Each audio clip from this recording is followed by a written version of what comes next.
What's going on, guys? Welcome to Everything Always. My name is Michael Roman, aka Allfires. Now, even if you weren't tuned in last night, there's a good chance that you didn't make it throughout the day without seeing Marvel Studios' huge announcement that not only would Robert Downey Jr. be returning to the MCU, but this time he'll be playing the role of Dr. Doom. Now, obviously, no matter how you feel about this announcement, and trust me, I've seen the comments online today, the opinion on this seems pretty split, and we'll get into that towards the end of the video. But for now, no matter how you feel about the announcement, there are definitely some very confused fans, and I would count myself as among them, especially right when I heard the announcement last night. But there are several storylines from the comics that Marvel Studios may be looking to adapt, with a couple of twists of their own to explain how in the world this is even possible. And again, even with a multiverse that offers us characters like, say, Johnny Storm and Steve Rogers, who are played by the same actor but are completely different characters, even this seemed like a far stretch considering Robert Downey Jr. and what he means as Tony Stark to the building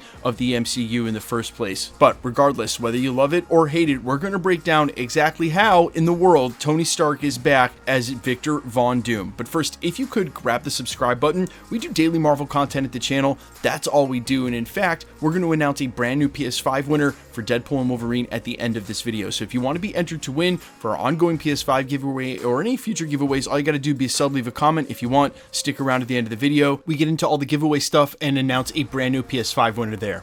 Now, I don't normally script my videos because I think it absolutely ruins my narration and the conversational tone that I try to keep with you guys, the audience, but I had to organize my thoughts in a logical manner, and this is where I want to start.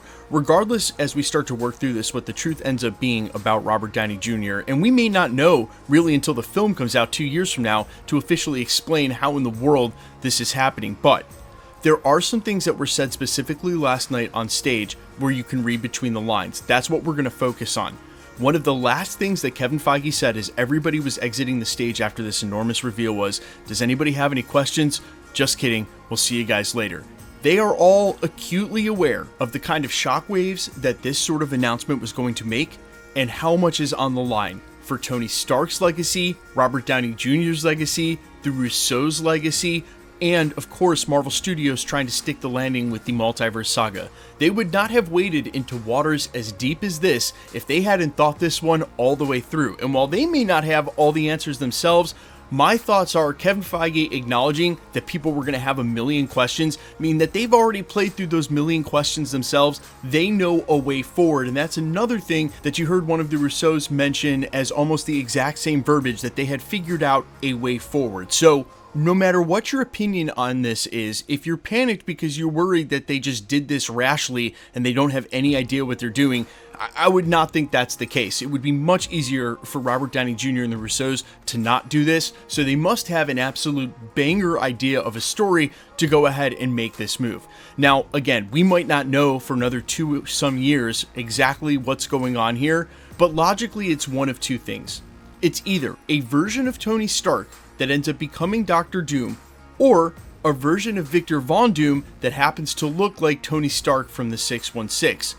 But again, the verbiage that was used last night on stage was very, very specific, and when the Russos introduced this character, they made sure to say Victor Von Doom, which to me emphatically indicates that this is Victor Von Doom, not Tony Stark becoming Dr. Doom or taking that alias. This is a different character altogether. Now, immediately, people turned to the comics to look for storylines where this could make sense. The first one I kept seeing all over my timeline today was the infamous Iron Man, but that's actually the opposite of this. That's where Victor Von Doom ends up taking the Iron Man mantle when Tony himself is comatose. That is absolutely not what's happening here. The other storyline people are referencing is when Tony Stark actually starts as Dr. Doom's roommate. This is from a What If storyline called Demon in an Armor, and this is genuinely what I believe Marvel Studios will be drawing on in order to explain how and why Victor Von Doom looks like our Tony Stark. In that storyline, they actually keep a lot of the characteristics that you know about Tony Stark and Victor Von Doom exactly the same. The one huge change they make, though, is that instead of Reed Richards being Victor Von Doom's roommate in college, This time, it's Tony Stark, and obviously, things are not going to go well for Tony here. Victor Von Doom is not going to become his best friend, because ultimately, he resents Tony Stark from coming from a position of privilege while he has to work so hard. So he dupes Tony Stark into helping him on a project to try to maintain his scholarship, and ultimately ends up switching their brains in their bodies. Yes, like a face-off, Tony Stark ends up a lot very commoner with his memory completely wiped. Meanwhile, Victor Von Doom is now in Tony Stark's body, ready to reap the rewards of coming from the position of privilege that he saw that Tony Stark had and that he thought he wanted so badly. And that's what could lead to Victor Von Doom showing up in Battleworld in 616 across the multiverse in this form. A Victor Von Doom that has already gone through this what if storyline and taken the form of looking like someone who would be so near and dear to our heroes' hearts, none other than Tony Stark, Iron Man. Now, there is a slight chance that what I said during the prologue is true, and this is just a Victor Von Doom that happens to look exactly like our Iron Man in the 616. This is the same as Chris Evans, who appears as Steve Rogers and Johnny Storm across the multiverse, and they are just completely different people.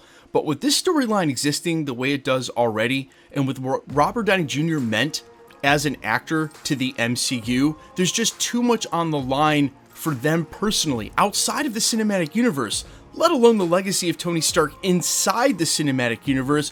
I just find it hard to believe that they would all agree to jump into this without seeing a clear way through it, or at least know what their plan of action to navigate this was. And considering that Demon in an Armor is one of the storylines that are out there with a body swap like this, I just have to assume this would be their way forward. And you can imagine that if some point the Tony Stark who ended up a mind-wiped commoner in Latveria, who did end up rising from the ashes and becoming powerful, because he's still Tony Stark, regardless of what position you put him in, he's going to find a workaround. At some point, they could end up switching bodies back, which would leave us with a Doctor Doom, who's Doctor Doom in his original body, and then a Tony Stark, who's back in his original body as Robert Downey Jr., ready to put on the armor and fight alongside the Avengers to avenge the fact that he's been mind-controlled and basically body hijacked for God knows how long. And to me, even though I am way ahead of myself here, I think that's how you get Robert Downey Jr. back as Iron Man. He just gets to play as a completely different character in Victor Von Doom, and for quite some time. Look, there are going to be theory videos for the next 2.5 years on my channel, channels like mine, thousands of them, tons of different theories. I can't wait to see what people are saying, but Marvel Studios really did it, man.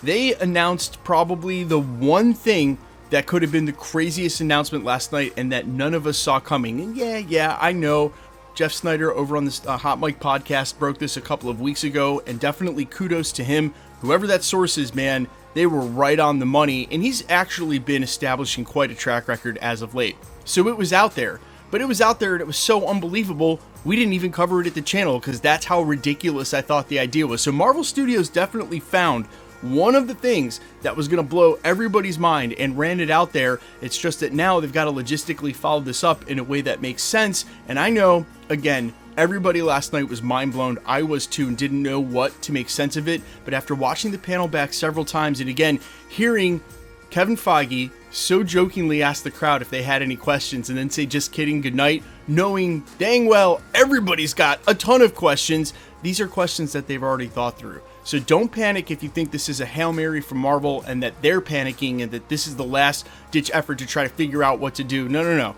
There were many conversations that I can't wait to hear all about after the conclusion of Secret Wars, and how in the world they ever navigated to this place and figured out that they would all be in. Because at some point you got to put the cart before the horse. This was somebody's idea first, maybe Robert Downey Jr.'s. That's what I would assume. Topic for a different video. But you guys let me know all your thoughts down below. If you agree with me, you think Demon in an Armor is the storyline that they're probably going to do, and if this would make a lot more sense to you and maybe make you okay with the idea of him coming back to do this. I am all ears as always. Let me know down in the comments. Now quickly, let's get into the giveaway stuff and announce a brand new winner for the PS5. Okay, so the winner of the PS5 giveaway for Deadpool and Wolverine is at Team Not Enough for this comment here. Love the channel. This movie was beautifully hilarious.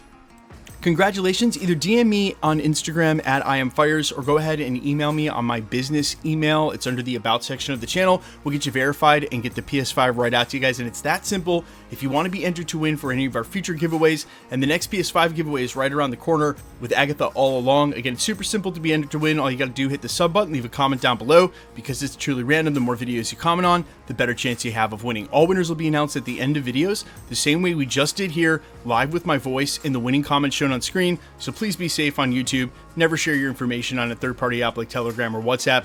And remember, no YouTuber will ever charge you for shipping. My name's Michael Roman. You can find me in a couple of places, Instagram and Twitter at IamFires. You can also find me on Spotify, YouTube, Amazon, Apple, iTunes, wherever you listen to original music under the name AllFires. And while I would sincerely appreciate you checking my music out, thanks for checking this channel out. Stick around. We'll be posting again real soon.